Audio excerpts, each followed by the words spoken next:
Hello, my friends. I am going to show you how to draw a cute baby tiger. Okay, so this kind of fits in with my presentation. So if you weren't able to make it to the live event, I figured I'd make this recording so nobody misses out, okay?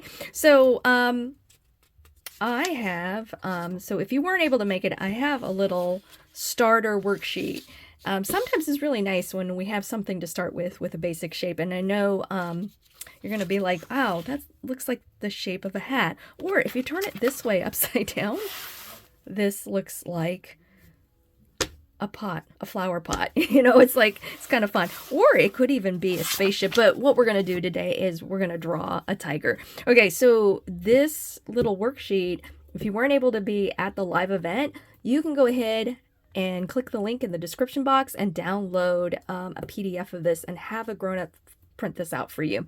Okay, so this gives you the shape of the face right here. Here's one that I've drawn. It's always fun to do a little cartooning and do some cute drawings. I'm going to use a black marker. I highly recommend do this in pencil first. I'm just doing it with black marker just so you can see my lines and shape a lot easier. Okay, so like when I was drawing this with some students, with young readers, I always like to think about, where to start, and I always start with the eyes because the eyes are fun, and I just did like 2 little dots.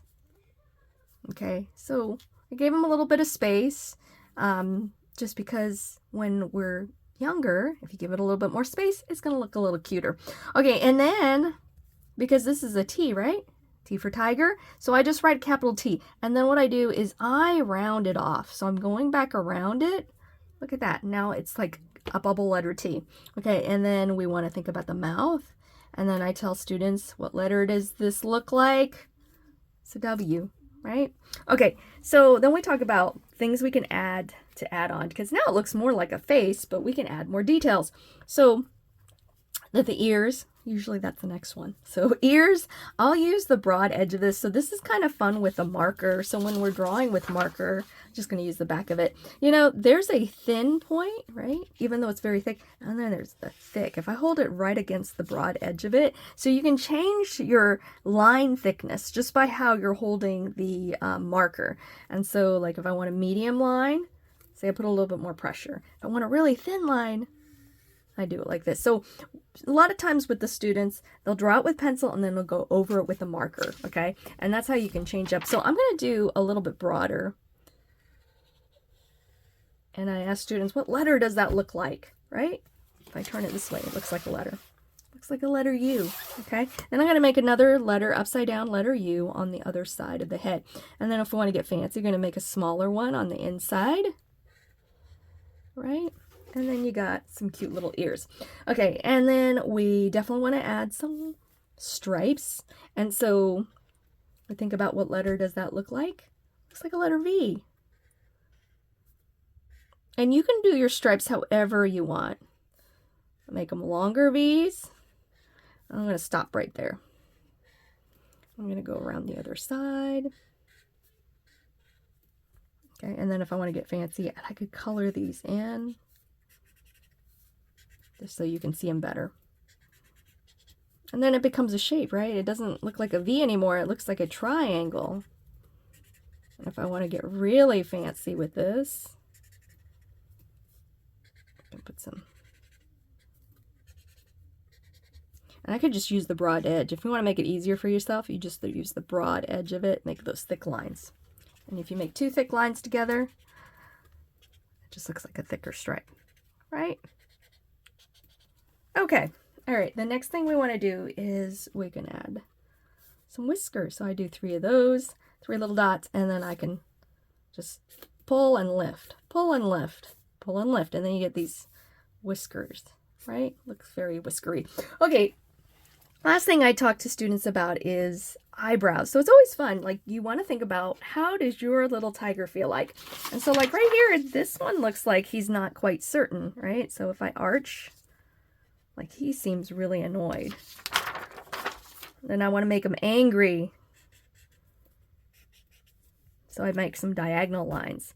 If I wanted to make him happy, it's just changing those eyebrows. It really does make a character. So here, if I do some eyes down here, If I want him happy, maybe I just have it curved. If he's worried, oh, look at that. So trying and playing around with just the eyebrows a lot of times, it's going to really shape the emotion or feeling that your tiger is getting, and you can add a little bit of story to it. Okay. All right. So the last thing, if you want to, you can use some crayons, and I have some crayons right here. I could go back in and color in my tiger, and this is always a lot of fun.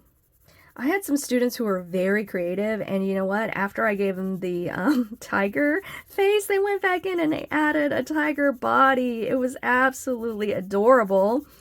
They gave, added to the story of, not only did they give the tiger a body, they had the tiger in a place.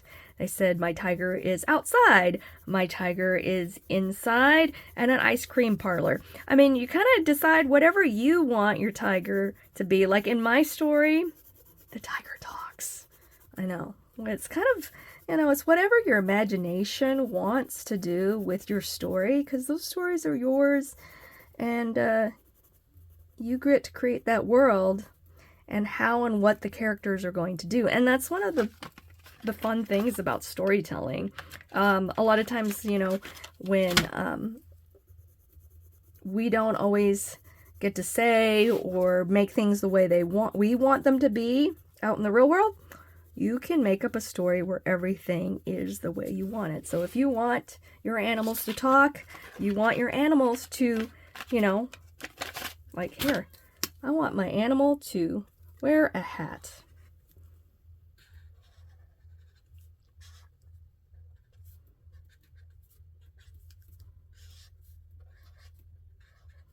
So whatever you want your story to be, you can do that and then add whatever details you like, because it's your drawing. And I want him to wear a purple hat. Why not? Because I feel like it. And then maybe it's got a green bright band on it, and maybe, because my students really love the color red, can do a red flower.